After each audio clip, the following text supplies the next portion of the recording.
This is something that us as a RIP golf team, we wanted to do this, bring the coaches together, and hopefully help you guys get ready for a golf season. It's been a long time coming. Obviously, last year, not much going on, but we're excited. It looks like it's an early spring. I'm going to do some introductions, a lot of familiar faces that I see out there. So we'll just get started. Luke will pull up the slides here, and I'll make some introductions of our team, and we'll jump right into it.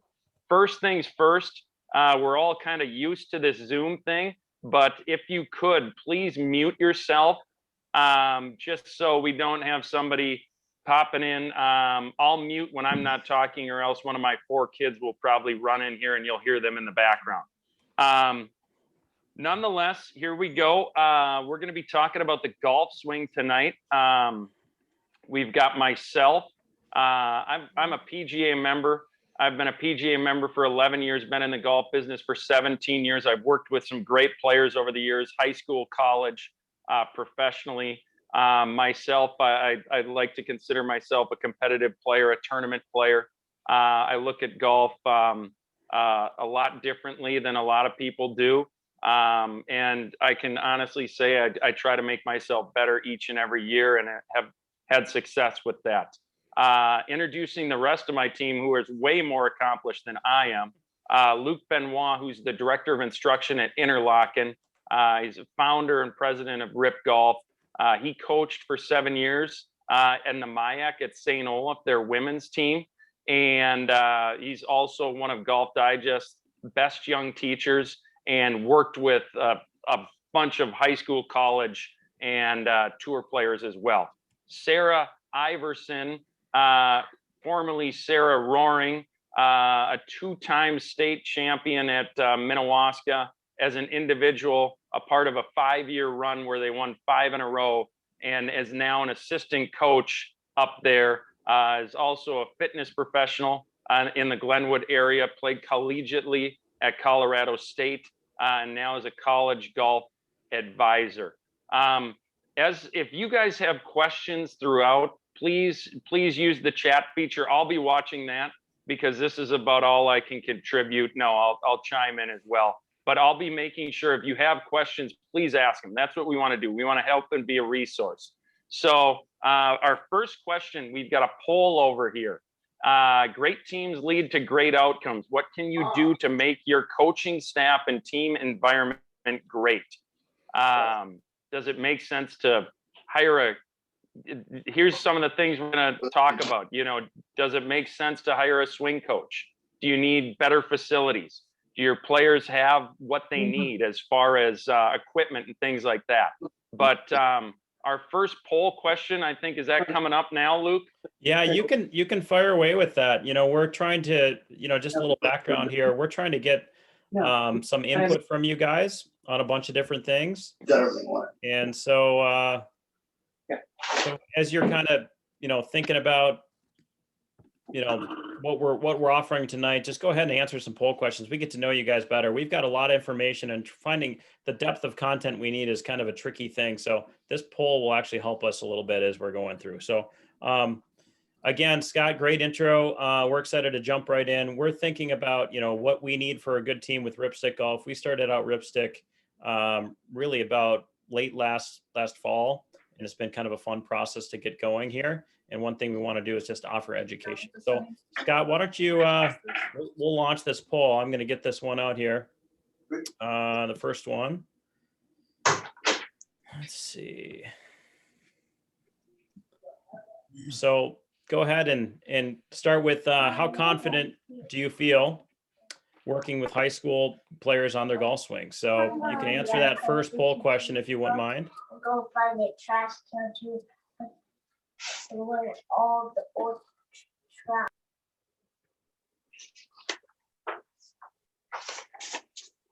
And as you're kind of thinking about that, answering that little poll there, we'll continue with our presentation a little bit. So what we're going to really talk about tonight is, what does it take to be a great ball striker? And, I think the role of a high school coach is so different maybe than what it used to be. Now there's so many good swing coaches out there.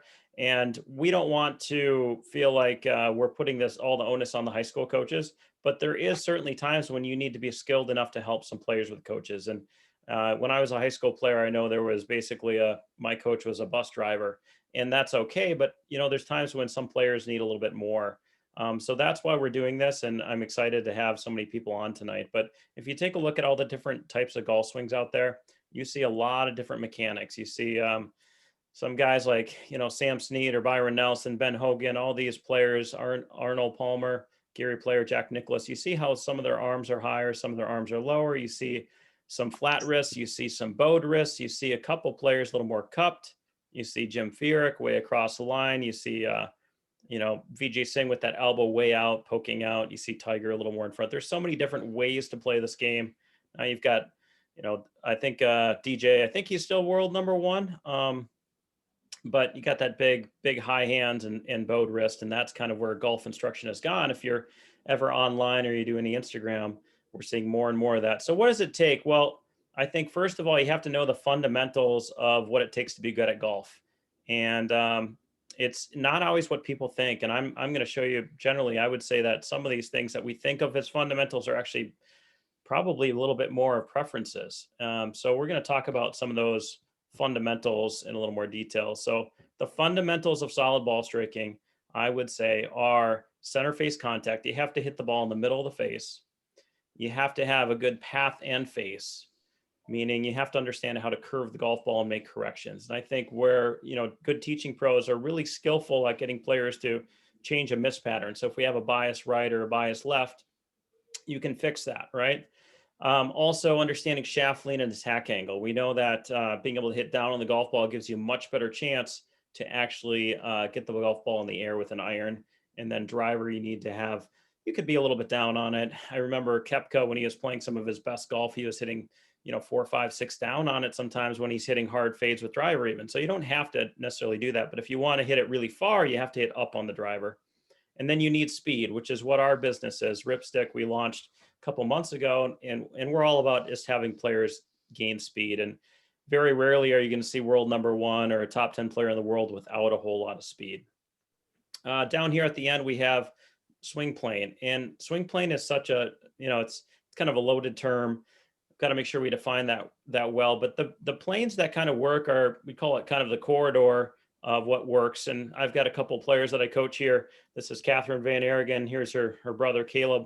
Catherine's down near what we call the elbow plane. And you see the butt of the club kind of points at the ball. That's a typical position.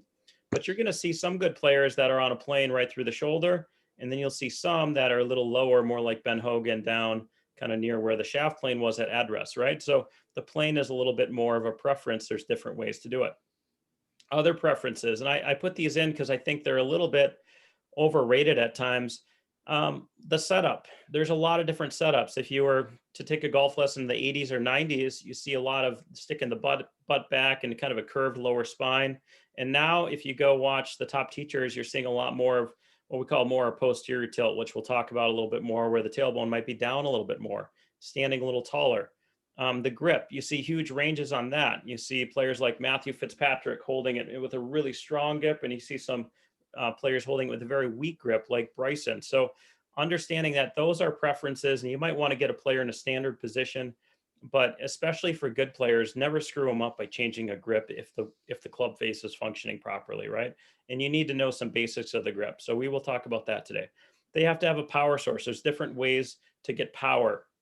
They typically will revolve around how you push off the front foot. Are you more of kind of what we call a jumper, which would be somebody that tends to stay on their front foot as they swing? So if they're on their front foot and they rotate quick and push and twist, or they might be a player where they kind of slide their hips from the back foot to the front foot. That would be another way. And then there's somewhere in the middle, and that's most PGA Tour players. And along with that, how they release the golf club. So if you're a person that just holds onto the handle and just keeps churning like a Victor Hovland or more like Zach Johnson, that would be a very passive release. There's different ways to release the golf club, and it has to match up with how they hold the club. So that's how all these preferences, it's more about matchups than it is fundamentals. I think that's really key when you're jumping in and you're trying to help high school kids. make sure that you don't screw them up by imposing preconceived fundamentals that don't match up with what they already do. You want to pick on stuff that's going to help them play better, probably a little more sooner. So let's talk about centeredness of contact. This is a huge one, and I think I'd recommend, we're going to talk about this because I think it's really key and it's easy. So what you can do is you can get some Dr. Scholl's foot spray or some face spray, it's called. There's plenty of this out there. Who has used Dr. Scholl's foot spray? You can do a little chat if you've used that before. I'm kind of curious. I know, Jeremy, you have. It's a great tool. You can use some face stickers, but the Dr. Scholl's is wonderful. And you just put it on the face of the driver for the kids on the range and they find out where they're hitting it. What do we know? Well, we know when you hit it in the middle, it goes the farthest, and we're kind of targeting this area. Tour pros might be a little more here, but high toe is going to be the hottest spot on the driver. And that's because you get lower spin. So the ball will tend to cut through the air and not balloon as much. As you start to miss off the face, you start to lose more ball speed and you start to get some gearing. Gear effect means when you hit the toe, the ball will tend to curve a little bit more or draw back. And if you hit the heel, it's going to tend to fade. Okay. So those are tendencies you want to help players learn and figure out. One of the fastest ways to improve somebody's golf is to help them hit it in the middle of the club face. So, Luke, question. Yes. Yeah. So if somebody's hitting it on the heel, what would you recommend a good drill would be, or if they're hitting it way out on the toe?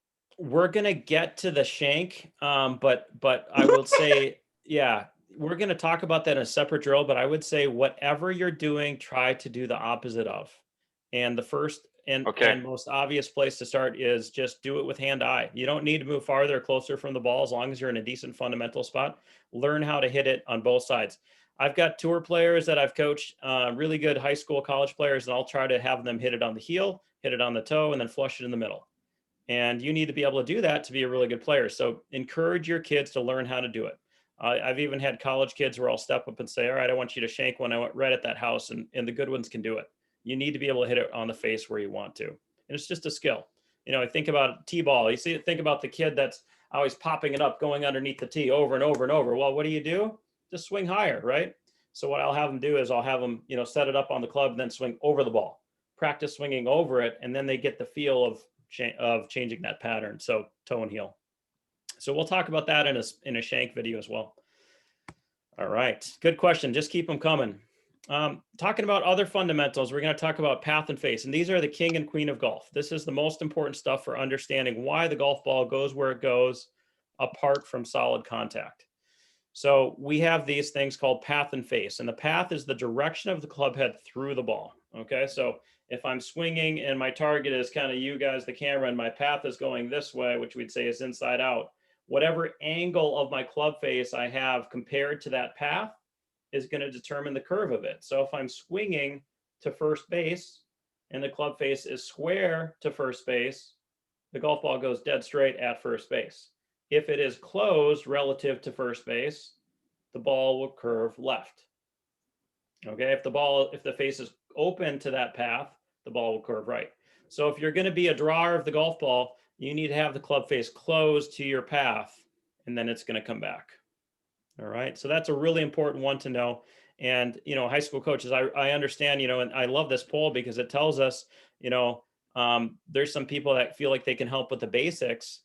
I think one of the basics that you want to get good at is understanding how to change the grip if you need to, so that you can get that club face in a good spot. Going on to poll number 2 here. If the path of the club is 5 degrees inside out and the face is square to that path, square to the target at impact, where will the ball end up?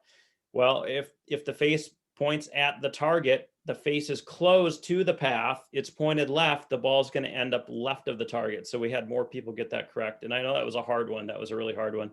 But that's how that's going to go.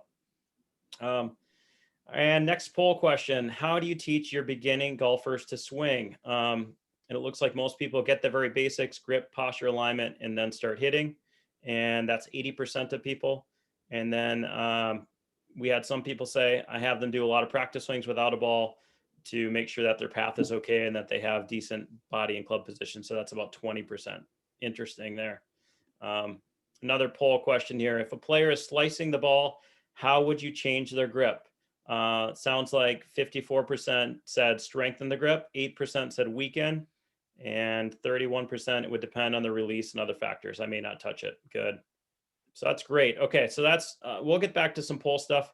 Now we're going to talk about the grip, posture, and alignment. So I'm going to show you guys a video on this one.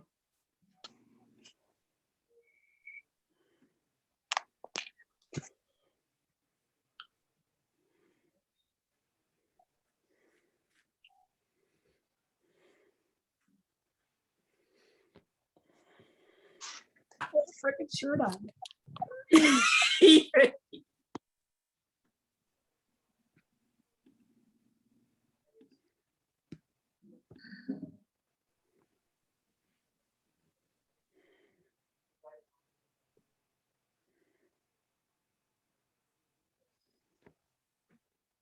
Can you hear it, Luke? Yeah, can you guys? No. Okay. Okay, I'm gonna pause it then. That's not good that you guys can't hear it.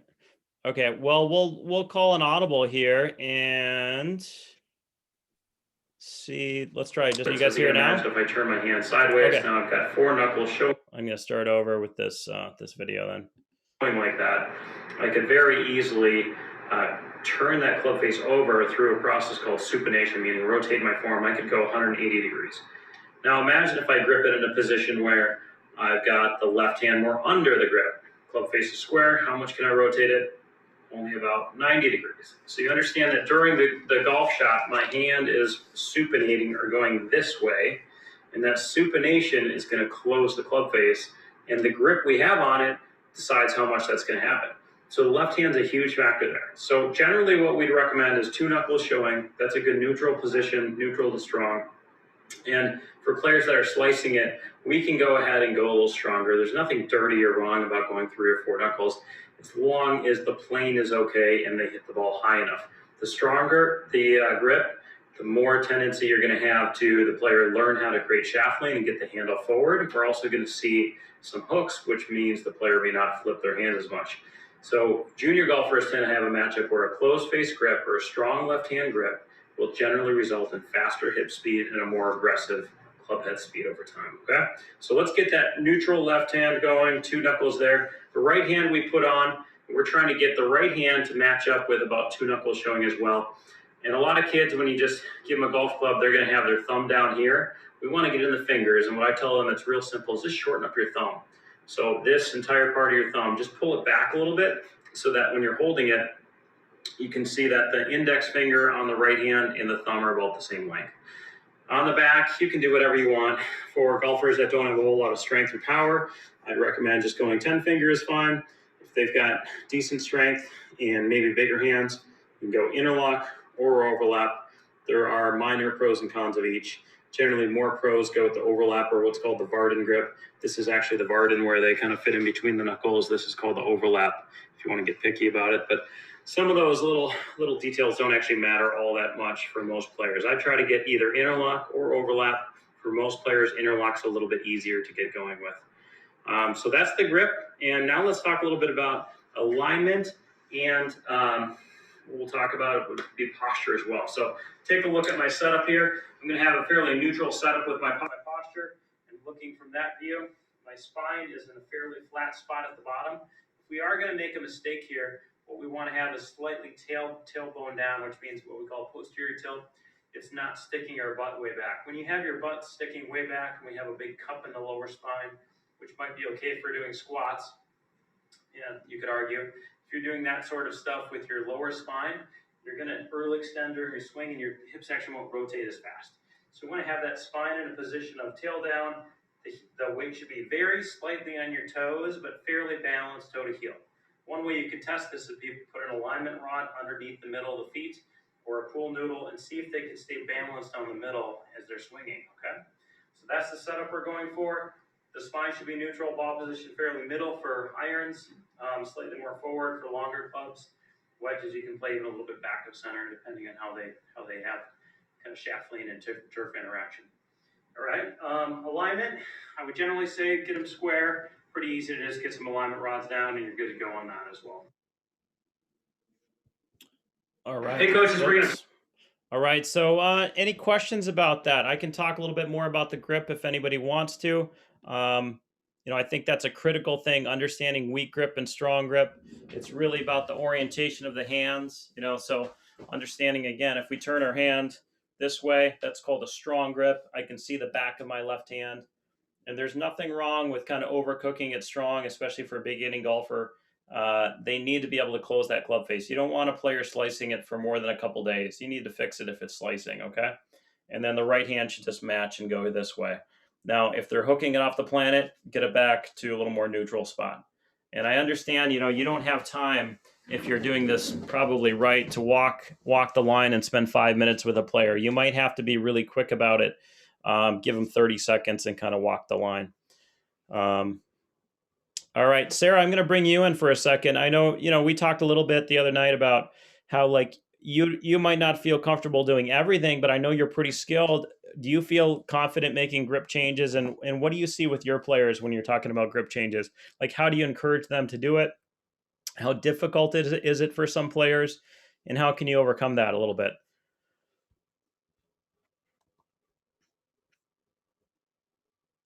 Sarah, can you unmute? Sorry.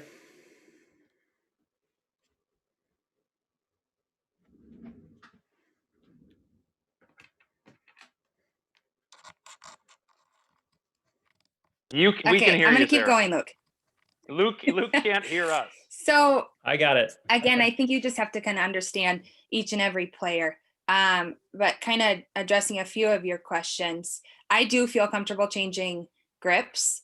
Of course, the first thing your player is going to say is it feels weird or it feels uncomfortable. And I just encourage them to keep hitting and keep trying because, yeah, it is something different. So it's going to feel different at first, or, it's going to be hard to change. And even, trying to strengthen the grip a lot, hoping that they'll come back is always a good one too. So if they have a really weak grip, you can always ask them to really try and strengthen it, knowing that they're probably going to find somewhere kind of in the middle. So that's kind of a good trick. Yeah. Give me another question that you had. What was your second one? Yeah, no, I think that's awesome. I love how you said just go ahead and kind of overdo it, right, and then come back. Right. And then the other question is, how can you make it a little easier when you're making a grip change? Because if somebody is hitting it solid but they're slicing it, and you give them a stronger grip and they can't make contact, what can you do? Put it on a tee, right? So yeah, and make it easier, right? Correct. Yeah, absolutely. And kind of communicating to your player that sometimes it might look worse before it gets better, which is hard for high school players, but just continuing to, encourage the change and continue to working hard on those changes. Yeah, exactly. It's not going to be comfortable right away. Thanks. That's great. So I'm going to give you guys now what I would call like the ultimate drill. If you're walking the range and you've got a bunch of, especially like beginner or JV players that really haven't played a whole lot of golf, and you want to get them all swinging in a better way, efficiently, this is a really good kind of, I call it the ultimate drill. And so a lot of this is from what I did when I was teaching University of Minnesota golf classes to beginners. And I taught like almost 1,000 beginners. And I found this was the best way for me to teach beginners. And because I could walk the line, I had 25 kids in a class, and I would walk the line and just keep going down the line.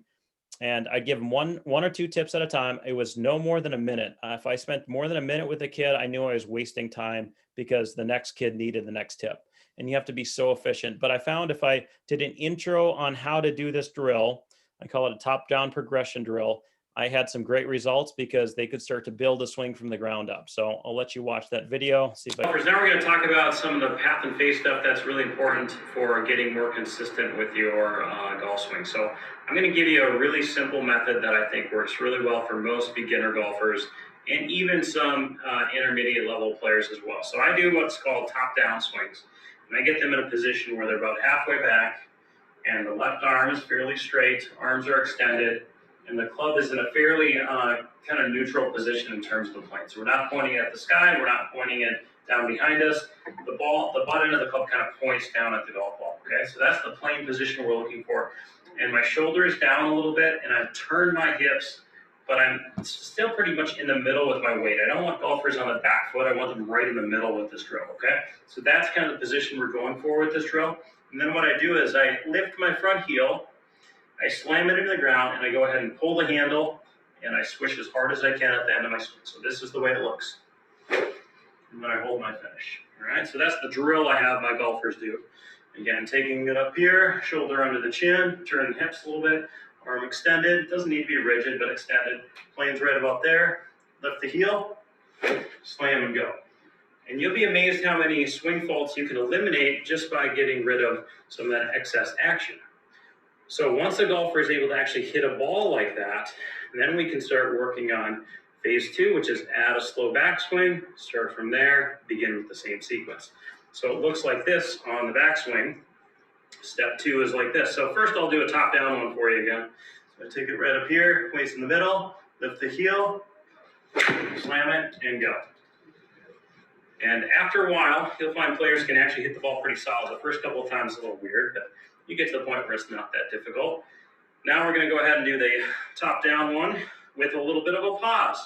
So I'm going to pause a little bit at the top with a slow backswing, but I'm not going full speed. Right? And then I can go ahead and go full speed at it. So now I'm trying to feel the exact same short position, but I'm not pausing at all. I'm going normal speed, using my heel as the trigger again. So that's the best way I found to teach beginners how to golf. Get them going top down, get them going slow back, and then getting going regular speed. And during all those drills, what you're going to look for is you're going to make sure that the hips are in a good spot. Hips are in the middle to start with. You're going to see that the left heel starts the downswing, or lead heel starts the downswing, getting the weight forward and swishing at the end. And if you focus on those kind of key aspects of their body mechanics, along with a little bit of like turning the shoulders and keeping that shoulder plane in a good spot, you're going to have a lot of luck creating great golf swings in a short amount of time. If you need to dial stuff, this is a great tool. So you could go up there and say, okay, we need to make sure we get the club face one more close. So how do we do that?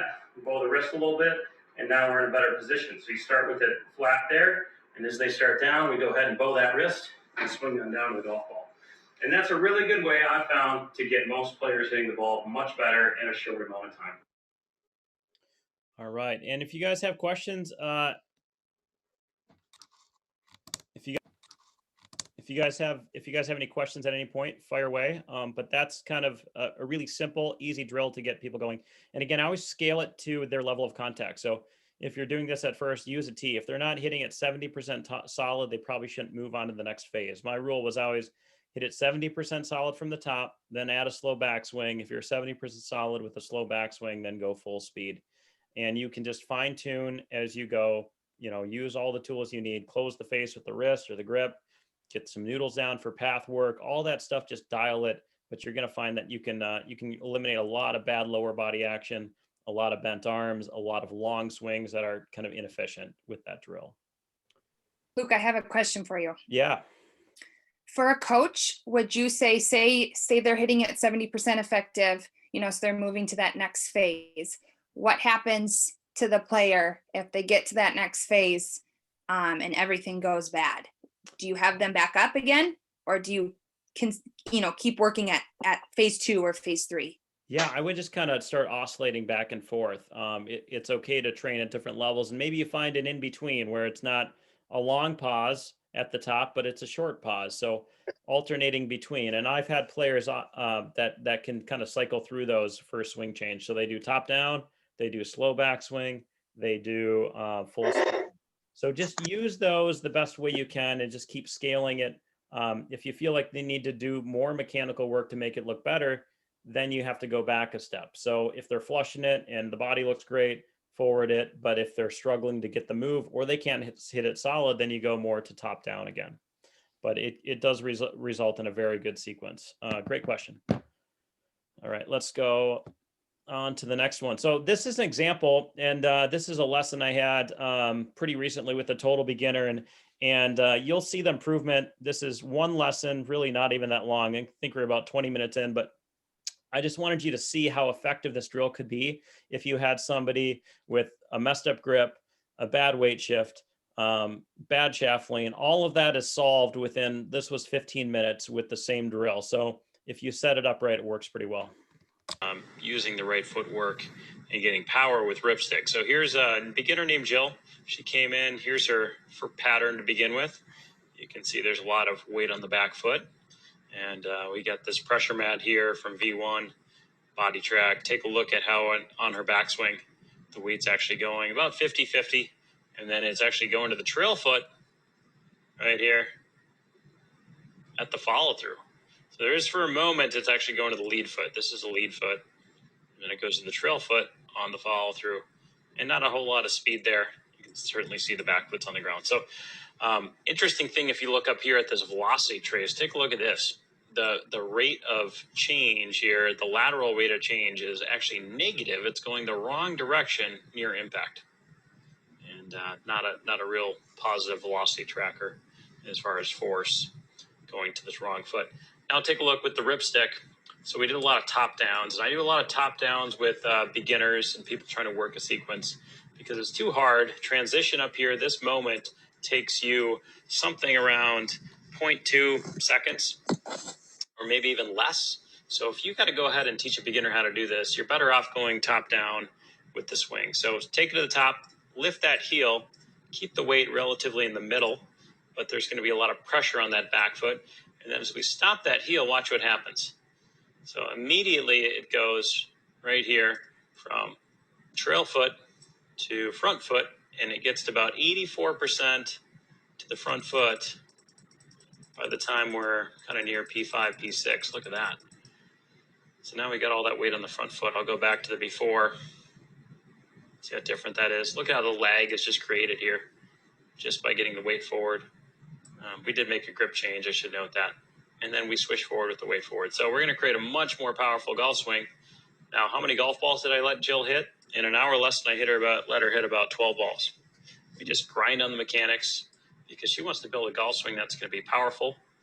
And there's no need to hit golf balls at this stage. We're trying to move the needle with some mechanics first. So that, I think, is the new way to teach golf if your student is patient enough for it. And I'm not saying everybody needs to be trained this way, but it's going to be much more effective. Look how the velocity change here. Now we've got a peak going the other way. The white line goes up, the lateral trace goes to the front foot as we get down near impact. So cool stuff. Thanks, V1. Thanks, Body Track. Great system. Recommend using a ripstick, working on speed and swishing the club at the end of your swing to work on this stuff. All right, so that's an example of how you could use it. And again, I realize you don't have a lab like this. You can't see all this. You can't see the footwork. Sorry, make sure you guys can hear me. I realize you guys may not have a lab and be able to do all this work, but you get the idea of how it could be functional for you. So let's talk about put the ultimate drill to work. I mean, do a demo of the drill. And you may do it literally every day you're working on swings. Talk again about how we're going to use this as our way to build golf swings. And even if that's just a 1-minute refresher. And then, again, it's stop at the top, get a neutral spine, your shoulder down, lead arm extended, get them on plane, get the club face in a good spot. And then you start downswing with the left heel and fine tune your ball flight with path and face stuff. So you're going to use a lot of pool noodles and external cues. If you don't already, you should go purchase, at least a pool noodle for every kid on your team. Dollar store, investment, very good investment for your team. And then you're going to walk the line and you're going to give 10 to 30 second tips and just tune everybody in. And you tell them, again, if you're not 70% solid, don't go on to the next step. Again, this is for beginners. We'll talk about that more. It's not for experts. And they should just slowly ramp up. So better players that are hitting it well, you don't need to spend that much time with them unless they ask you or you feel like, they need help with ball flight. They're hooking it or slicing it or something like that. But that's how I'd put the ultimate drill to work. And if you have preseason days and you're doing this in the gym or something, get the foam balls out and just go to town. When I do this with the ripstick because I don't even want them to see the golf ball. I just want them to develop a great golf swing. And they're just amazed how they flush it as soon as I put it on a tee because it's relatively easy once you have a good motion It's harder to hit it off the ground. I'll give him that, but you can see with that last gal or lady I had, she had a beautiful sequence, good shaft lean and all that stuff. So Luke, what is Yes. shaft lean? What is lag? And I want to thank you because when you started talking about a bad grip and bad weight transfer and bad shaft lean, I thought you were talking about me. So thank you for not putting the video of me. So what is lag and what is shaft lean?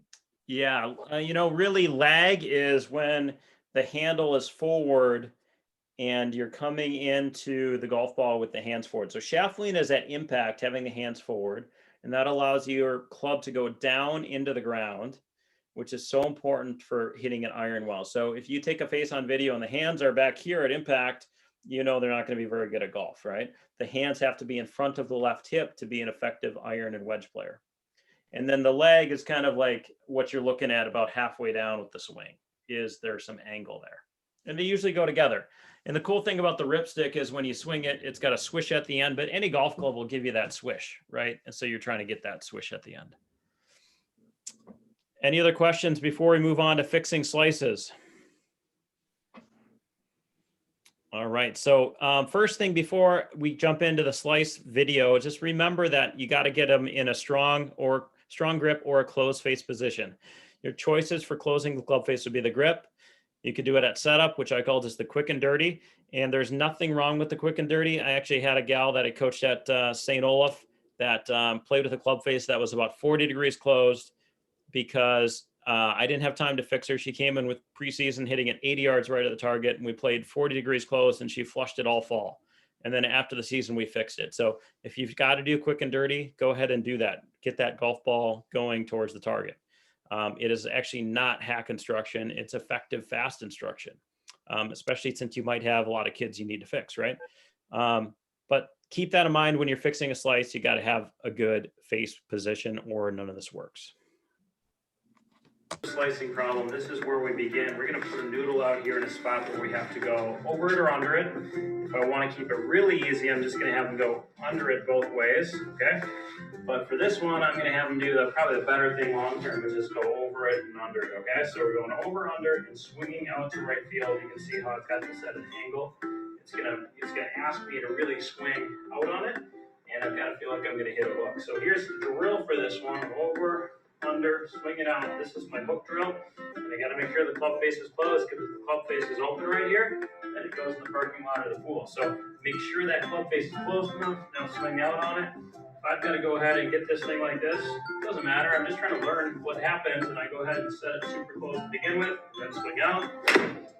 And I'm going to get a massive hook out of it, right? So teach players to be more versatile or flexible, be able to fix that pattern fast, get those hooks going, use a tee to make it easier, always scale it to the level of the player.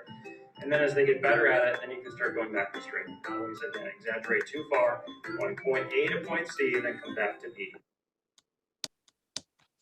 So I think that idea of A to C, then come back to B is really helpful in all things. And you got to kind of teach your players that.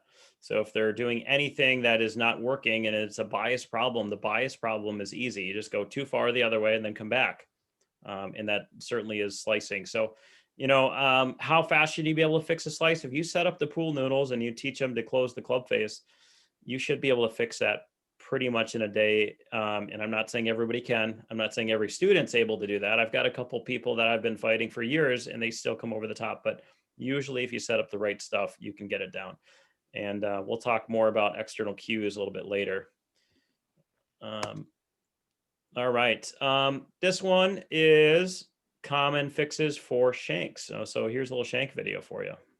And if you got questions, keep firing them because we can talk about them as we go. Let's see. So Tim wants to fix a slice. Perfect.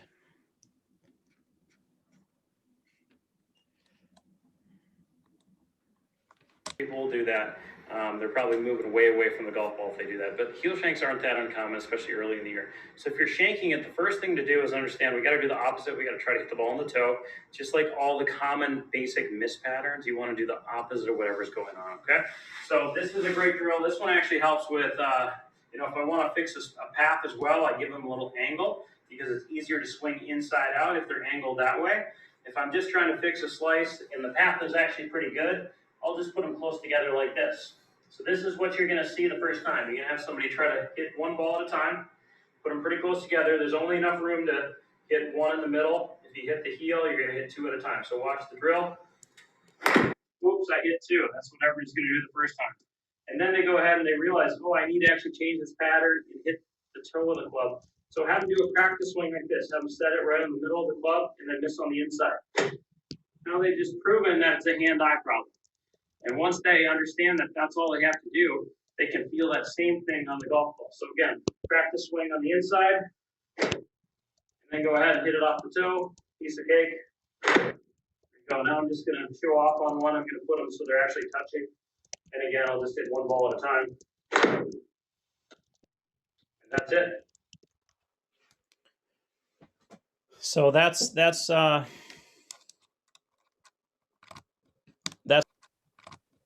the shank video, and I often will break the ice for somebody shanking it. I'll put my cell phone right outside the golf ball, and they see the golf ball out there, and or the cell phone, and they get freaked out and like, why are you doing this? I don't trust myself. And I get them to understand the intensity of the situation.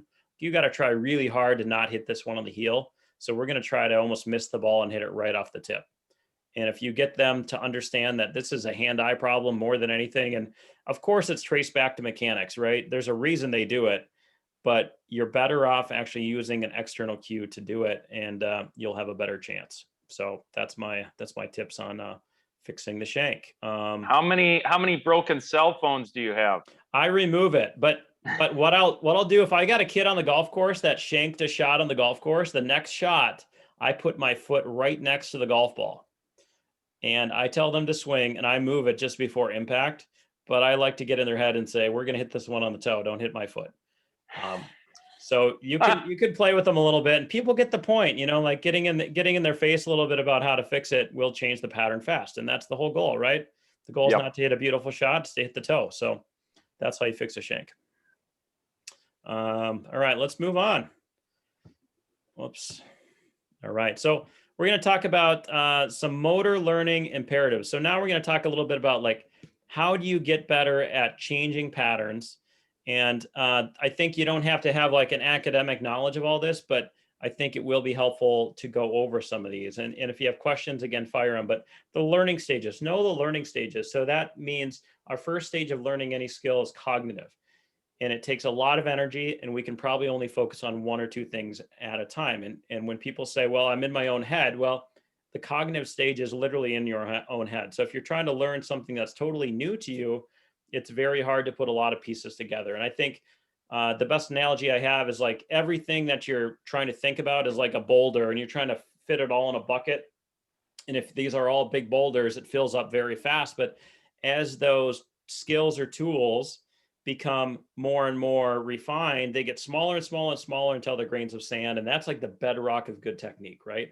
All these things we can do kind of layer up, and pretty soon all we need to do is actually have one boulder, which is the task at hand. And that's how we want to play golf on the golf course. We're very much target focused. It's an external focused target sort of thing. And everybody's going to have different ways to perform, but most good athletes in most places will tend to think about the target when they're at the highest level. Like Scotty, he's got a terrible grip, terrible stance, and beautiful, perfect golf swing. Like he's an incredible driver of the ball, but I can promise you he doesn't think about his swing on the golf course, but he can think about shape. So if there's a tree in his way, he just thinks about what do I need to do to curve it around this tree? And that's how we want to function at the highest level. But there's nothing wrong with teaching players that you need to be able to go in and out of different learning stages. So when it's time to go play golf, be in the moment, hit the golf ball towards the target, assess the lie, do all that stuff, do all the due diligence and hit your shot. But then when you're done with your round, that's when you go back to thinking, right? If you're going to go work on it after your round and continue to improve. And you can actually do both. You need to learn how to switch mindsets. So you should teach your players to switch mindsets. Number two is match the ability to the task. So that's where using tees is appropriate, using the top-down drills if they need to. Make sure that you kind of understand what is this player capable of doing. And you can pick up that based on how their contact is, how their comprehension of the material is, what kind of athlete they are, if they're hockey, baseball, ball sport athlete, external cues are incredibly easy. So don't go internal with them, meaning don't have them thinking about their body very much unless you absolutely have to, right? If you are teaching a gymnast or a dancer, you have a better chance telling them to think about their body, because in those sports, they do think about their body. So match the ability to the task and match the learner to that a little bit. Number 3, master your understanding of feedback. So teach players that if our goal is to create a beautiful golf swing and an effective golf swing, I shouldn't say beautiful, but an effective golf swing, we need to do that with the source of video and to verify it's in a good spot, or we're going by ball flight, but we don't care about consistency of shot right now, okay? So one thing that really hurts learning in general, and we're going to do a study on that this summer, is when people mishit a shot, they think they did everything wrong. They think, oh, my plane was terrible. Oh, I didn't do anything right with this golf swing. Oh, that grip felt funny. Something is interesting about how people learn. They think everything went wrong and they did something wrong when they just hit a hosel shot, right? All they did was maybe shank a shot. So you need to understand that we're not caring about contact when we're working on fundamentals, and that's changing the feedback to what they really need to focus on. Transfer practice. Transfer practice means being able to take it from the range to the golf course and then maybe take it to a tournament. And you're going to find that transfer practice is a very troubling part, where you might have a player that can actually correct a slice on the range, and you've seen them do it, but maybe it's only been a couple of days. Do you expect that to stick on the golf course in a tournament? Probably not, right? So what people tend to do is they go revert to their more previous kind of habit. So they're going to go run home to mommy with their pattern, right? That's how people are under pressure. Now, an interesting question I had one time is, do people actually if let's say you take a player with a very unorthodox pattern, like a Jim Furyk or something, are they more likely to fail under pressure than somebody with a perfect golf swing that looks perfect on plane? And the answer is no. It doesn't really matter. If they both test at the same level, if you get them on a TrackMan combine and the ugly swing and the great looking swing perform the same, then there should be no reason that the ugly swing won't perform as well under pressure. The one that's going to perform under pressure is the one that has been refined more and been tested more and been basically been operating longer on. So unorthodox patterns don't mean they don't carry over. That's a really important thing to remember. So just because it's ugly doesn't mean it won't work. If it works under practice, now it's just a transfer issue, and we need to train that way, okay? Performance and learning do not always occur together. So a case in point would be like, let's say you got a player grinding on the range and they start struggling and they start hitting it bad after 45 minutes. Is it time to quit? The answer is no. Just because you're struggling and maybe performance degrades due to fatigue does not mean learning is not occurring, okay? So it's okay to grind through that. But again, the goal is to learn. It's not to perform during practice. And the same example could be made of hitting 7-irons. You're hitting pure 7-irons that are drawing right at the target, perfect shots. That's not golf, is it? That's playing a game called Golf Swing. And Golf Swing is a game nobody will ever pay you to play, except on Instagram, maybe. But what you need to be able to remember is that you need to make sure that you're training for learning and then learning how to perform with simple thoughts on the golf course, right? So that's very different. Multi-level is best, meaning it's good to actually train different things at the same time. So like for the kid that's, grinding on the range for 45 minutes and he starts hitting it worse, it doesn't mean he's not still learning when he's grinding on the range, but it's a good time to go chip and putt unless you're working on mental toughness, and then you can just let him out there and keep grinding, right? That'd be fine too. But you want to train all the skills at the same time. There was a guy named Dan McLaughlin who did what's called the Dan Plan. And for the first year of his training to be a pro, he was trying to become a total beginner into a pro. And what he did was he just putted for the first year. And every motor learning expert said that was a terrible way to do it. So as you're thinking about how you're going to train your high school team, and especially your novices, you need to have them swinging a golf club the very first day. Don't do a putting day, then a chipping day, and then a full swing day. Every day they swing a golf club. Every day they work on their move, even if it's just out there in the snow without a golf ball. Like, get them swinging if you can, because that's a better chance for them to learn, how's my sequence need to feel? How am I getting my plane in a good spot? How am I using my left foot to start my downswing? I would do everything every day if you can. The exception may be obviously you just don't have time, right? If you only have 45 minutes, you may not be able to do chipping, putting on full swing. And there's practical reasons where it may not make sense. But ideally, like pros are going to focus on every aspect of the game every day. Blocked and variable. Block is great for working on techniques. So let's say you're working on your mechanics and you want to have a better looking golf swing. That's when you go blocked, and maybe you just go ahead and set up an alignment rod, make sure that they're aiming at a target. You might even not even care about target. You don't always have to pick a target if you're working on mechanics, but that's when you're doing your block work and you're trying to groove a new pattern. And it takes so much mental energy because it's so cognitive that you don't have to make the environment changeable or flexible. Okay. Now, as soon as you decide that it's starting to go pretty well, and we're ready to start getting closer to taking it on the golf course, then you start making it more variable. And the term they use in motor learning is called contextual interference, which means make the environment very challenging and different. And you're going to find that it feels like people feel like they're not learning as fast because performance goes downhill, but they're actually learning faster.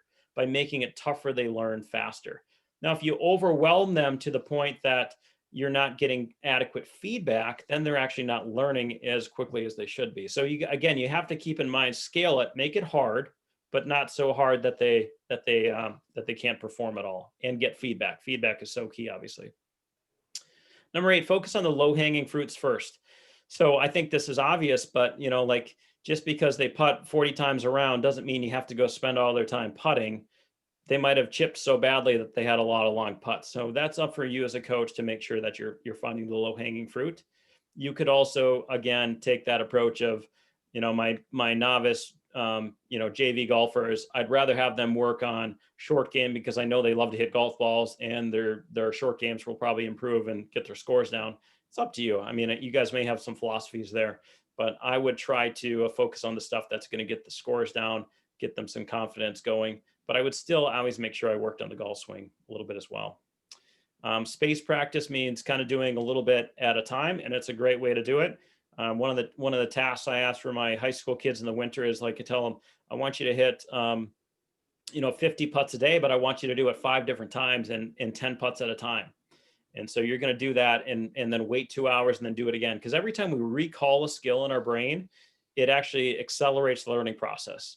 It's just like every time you have to remember that, code to open your locker or how to unlock your phone. Every time you remember it, the more second nature it becomes. So spacing practice and the recall is really good for learning. So if you can get kids to practice, I don't like morning practices because I think most high school kids, it's not good for their brains because they don't get enough sleep. But if you want to practice a little bit before you go to school, then go practice after, you're going to get more out of it, right? 2 days are good. Also, having intensity when you practice is really key, which kind of leads to the last one, which is mindset. And teaching kids how, our goals may not be the outcome of the golf ball, and teach them how important process is and how the daily habits that they create are going to impact really how they golf and really the rest of their lives. So I know there's a lot there, and that's what you guys are so good at is really the mental stuff. Your coaches, you're great leaders for your community generally. And so this is the sort of stuff that I think you excel on.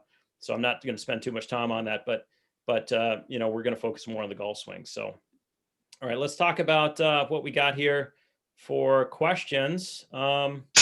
Anything coming up here, Scotty, that we need to deal with?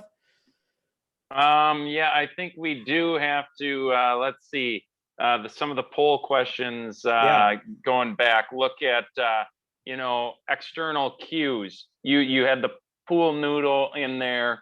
And that other device, which I think is called the chili whacker, which you helped in the slice drill. How many, what are the poll results on that? Yeah. How many people use external cues? Yeah, let's look at that. Sorry, let me go back here for a second. Sorry, I'm kind of navigating. I haven't done this poll thing before. This is new to me. So here we go. What other questions are out there? I mean, don't be afraid. Yeah, we're just trying to figure this whole thing out, you guys. So would love your questions here. Yeah, so it sounds like some people use external cues. Looks like sometimes, rarely, often. External cues are the fastest way to get some results. So I would just encourage you guys to get good at that for fixing slices, for fixing shanks, for fixing hooks. And yeah, I think we're good on that. And it sounds like some interest in a new seminar series, which we can talk about. You guys are very interested in practice plans, looks like. Good stuff. All right, let's go back to the 6 most common course management mistakes. I think this would be it could be a seminar on its own, but players overestimating their skill level. And I'm going to have Sarah, if you want to jump in, you're a high school coach and you kind of see a lot of this stuff. What do you see with overestimating skill level? You want to talk about that one a little bit? Yeah, go ahead and share the screen again. Oh yeah, sorry.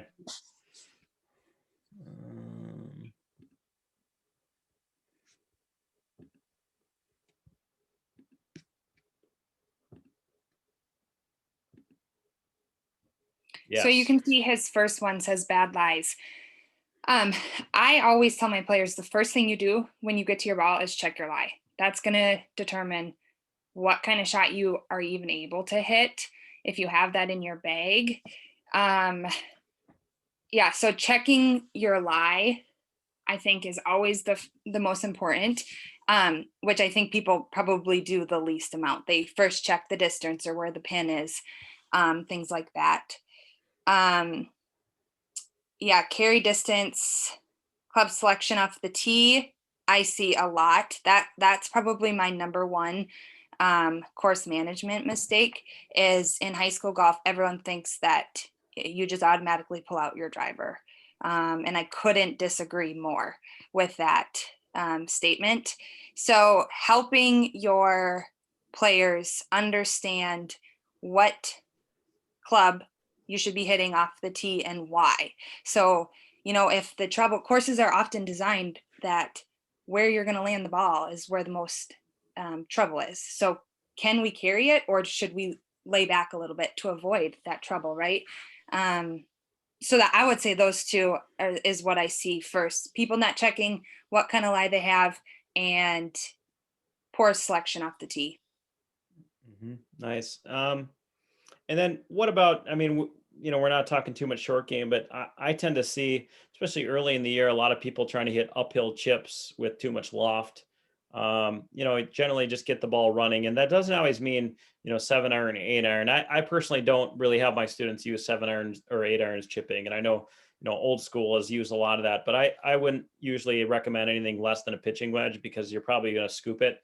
Now, if you got a total beginner and they just need to get the ball rolling, that's acceptable, but I think don't use lob wedge from the fairway on an uphill chip. I mean, that's just some basic stuff, and you'll see it's kind of like, I call it middle school golf disease. It's like lob wedges from the fairway. It's just not an appropriate way to play a pitch shot unless you have to stop it fast. So those are some things I see. Guys and people that hit it harder, underestimating the wind and knowing how to play in the wind. You really ideally need to swing shorter and smoother. And if you can draw it into the wind, you should do it because the ball is going to, have a little less backspin on it. I think especially early in the year, you get the first 20-mile-per-hour wind day. People forget what they're doing. Some of the good players have been doing launch monitors all winter, and they know their 7-iron goes 150, and then they get a shot that's into a 20-mile-per-hour wind, and they say, "Oh, I'll club up one," and they're like 20 yards short. So take enough club into the wind.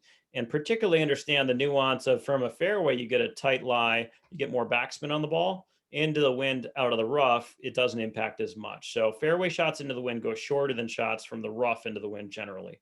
Just some nuance to it that I think a lot of players don't know. Punching out and hitting the branches, you need to teach them, spend some time on the range, teaching them how to hit a back in the stance punch out that hooks. And it's not that hard a shot, but you need to have that little low hook punch out, and the low slice is hard, but see if you can teach them that too. If they're not ready for that, you just get them back and play. Like, Sarah, I mean, how often do you just want them to get it back and play and not make a double? Don't make a double where you couldn't, right? How often do you see that? Yeah, that's exactly it. It's like, weighing the benefits of the risk and the reward, and understanding that, if I just get this back out, I still have a chance to get it on the green 1 putt for a par. Or maybe instead, you hit a tree, it bounces, and then you still take 2 more shots to try and get it out, and all of a sudden you're looking double. So I know people want to, pull off this hero shot, but really trying to like reel them back and say, just get this one in play, then go from there. Yeah, and frankly, I haven't coached high school girls, but I've seen a lot of high school boys that they just think they can hit better shots than they can. So Mhm. you gotta coach them up on that. Hey, Luke, Yeah, I think that you should offer free punch out lessons to all these coaches, because us growing up in Faribault with the pine trees, that's a shot we had to learn well. And yeah, I mean, it's pretty easy. That's maybe a quick video you could post and on our YouTube page. Pretty yeah. easy to teach. Yeah, you have to have a good punch out, and not many people are carrying 2 irons, but if you have a 5 iron, even you can learn to hit that low hook or whatever, even low slice, right? You need to have that shot. Yep, yep. They So say, go ahead. one more thing on that punch out is, I know with our team, when you're trying to teach a player that, like every single stroke matters. So for example, when we are punching out, that it's better just to get it back into the fairway than go ahead and go at the green. It's really effective if you word it saying that, maybe you don't care if it's a double, but that counts towards our team score. So you're not just putting a double in your bag, you're putting a double in our team score. Mhm. So kind of putting it into that perspective that every single stroke counts as your team score compared to just individually makes them think, can I really hit this shot? Is it worth it to risk it for my team compared to just, am I risking my own round or am I risking my team's round? Yeah, yeah, I think that's a great point. And I had a great college coach, Scott Moa Gustavus, and he said, like the beauty of team golf is it teaches people how to grind and never give up. And one thing that he said is, if all you got for me today is a 73, don't come in with 74. And if all you've got is 97, don't come in with 98. And that is a mentality I would teach every single player on my team. It's like you owe it to your teammates to grind every single shot. And I always make sure you disregard this idea of par. Wherever the golf ball is placed on a hole after a tee shot, you just do the best chance you can to get it in the hole in the least amount of strokes with the probability of the difficulty of the golf course, right? So par doesn't mean anything. It's all about how can you get the golf ball in the hole. So don't be more aggressive when you're behind a tree and you're sitting six, right? I think that's a key thing as well. So, but great points. Last couple ones. Underestimate flyers. This is really high speed players, especially high school kids that are 9th, 10th grade that just started to hit it a mile, and they don't understand that when you swing really hard and you have a lie that's a little thin but has some wispy grass in the spring, you get these May days where maybe the grass is a little bit dry. The golf ball can go forever, and they're not used to airmailing greens, but you got to be so careful on flyers. And that leads into don't miss long, especially lasering the back pin. All the kids have the lasers out. Don't let them laser the back pin and say, I'm going for that pin, right? Every time you laser a back pin, you should be aiming at the middle of the green, get yourself an uphill putt. At the high school level, nobody has business aiming at a back pin. And there was a really cool study where they took all the pins out of the greens on the golf course, and almost every golfer in general, except for like very low handicap players, actually scored better without pins. Why do they score better? Because they aimed at the middle of the green until they were actually close enough to see the hole. So teach players, middle of the green's great. That's one thing that lasers and rangefinders can actually make people worse. Because Sarah, you made the point, like high school greens, playing a lot of small greens, right? So I mean, how do you play golf in Minnesota? You get the ball on the green and give yourself a par putt if you can, or a bogey putt, and don't forget about don't try to hunt pins. Anything to add there, Scott or Sarah, or any coaches? If you guys have any questions or anything, We have some questions, Luke. let's do it. Why don't you Okay. read some off, Scotty? Okay, so what are some good tips and drills to focus on swing playing? Yeah, I think get the pool noodle out or the chili whacker out. I think chili whacker is a great tool. You can check that one out online. Or you can just put a pool noodle in your golf bag that hangs out, and that's a great way. So I will do that frequently for players. Get an alignment rod and put a pool noodle on it is great. It depends what you're trying to do with their pass. So first decide, am I trying to get them to swing more inside out or outside in? Is it more of a path problem or is it a plane problem? So I know that's a little complicated, but what you're looking for is to have them come, basically at the target with their path. So I get a pool noodle on the ground, and then I'll get one in the backswing if I'm trying to get that backswing up or down, get it over or under the noodle, usually over the noodle on the way back, under on the way down is a nice little way to do it, but there's different ways to do it. What do you think of swing path mats? Great. I think I've never owned one because it seems simple to me to just put a noodle down. But if you think that's helpful, go for it. I mean, any sort of visual that gets the person swinging out, it's good. Some of this stuff is so simple. Just like if the golf ball's here and you put a tee here and say hit through the ball to the tee, they'll change their path, right? So you can change paths pretty easy. And last one right now we've got is, how about a practice drill with the team for chipping 20 to 30 yards out from the green? How would you advise them to practice that shot? Yeah, I think I would just always recommend putting them in a couple different stations, but always vary the targets. So have them chipping to different targets. If you can have 5 different targets on the green, have them chipping to 5 different targets. And the research is really clear here, you guys. You should switch targets a lot. So do a short chip, then do a long chip, then do a longer chip, then doing a short chip, and just keep mixing targets, mixing your aim. And you know what? Performance may not be as good as block practice, but they're going to outperform in the long run if you just keep them mixing targets. So they're going to adapt, and it's all about adapting to what's going on. So I would just keep going a lot of different targets, and I don't really focus on kind of switching clubs that much, maybe 2 or 3 clubs. I don't recommend any more than 3 clubs personally, because 3 should usually be enough to get the job done. You complicate it and you make golf really hard when you add a 6-iron, an 8-iron, a pitching wedge, a gap wedge, a sand wedge, and a lob wedge. Just go to 2 or 3 clubs and then switch targets a lot. On a shot like that, 20 to 30 yards, what are you thinking? Probably a pitching wedge if they got some green to work with, something a little bit lower? I think it depends on the skill level. Any kid that's shooting in the 70s should be using sand wedge most of the time. And occasionally they're going to use a pitching wedge when it's like soft and, maybe slower uphill. But don't take your good players and turn them into bump and runners, because you know what? When they're playing at a higher level and they're playing on fast firm greens, that's not how to play the game. It's a sand wedge game. It's not a bump and run game at the high level. And those that can handle the contact of hitting a sand wedge appropriately, like, they're not going to be using pitching wedge. The problem with pitching wedge bump and run, if for a good player, is it's hard to judge the roll.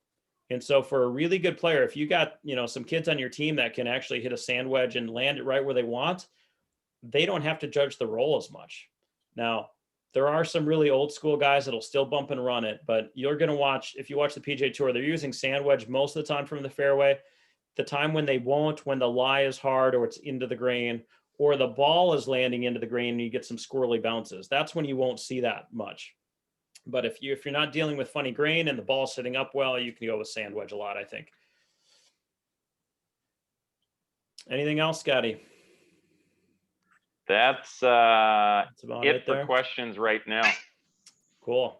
Well, let's go on. We're going to talk a little bit about the ripstick. We started the ripstick in November of 2020.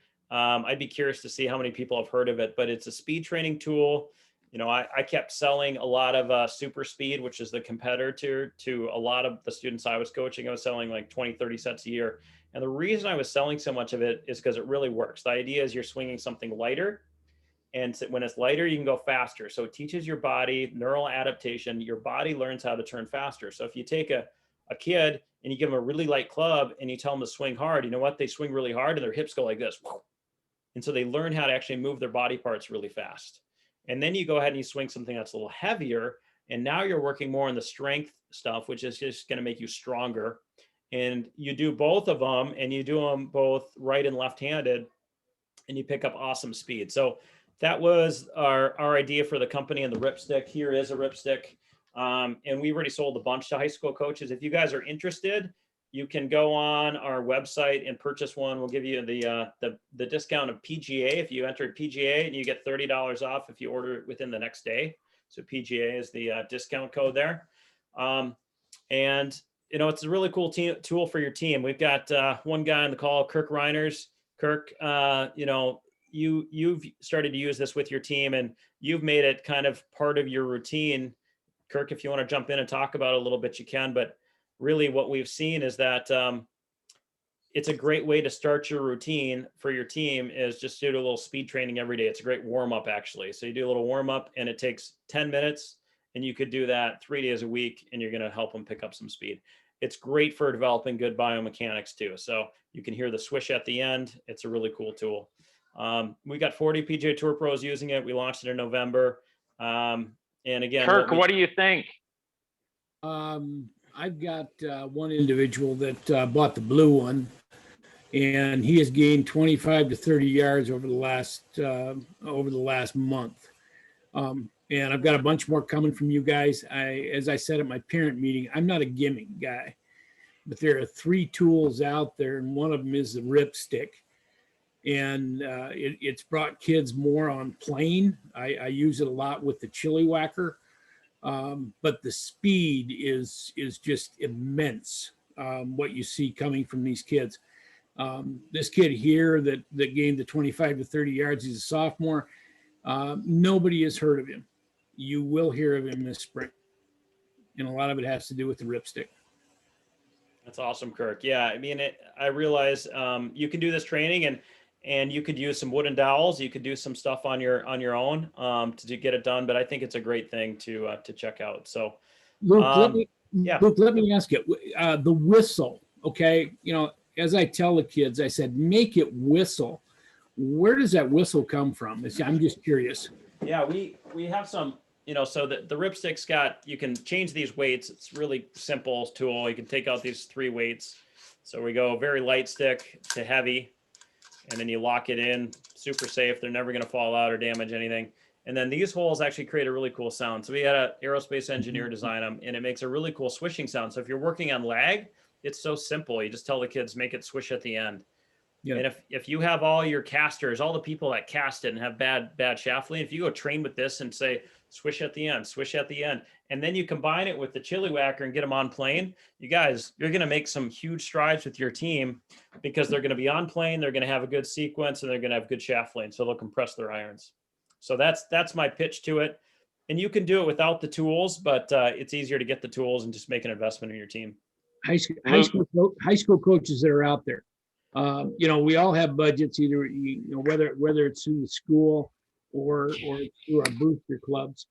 And like I say, I'm not a gimmick guy, but I think I've got 8 ripsticks on the way, and I've got 4 chili whackers on the way, and they are going to be on the driving range every day. Yeah, and they're going to last forever. There's no reason they're going to fall apart. So they'll last for a long time. So I'd recommend getting it.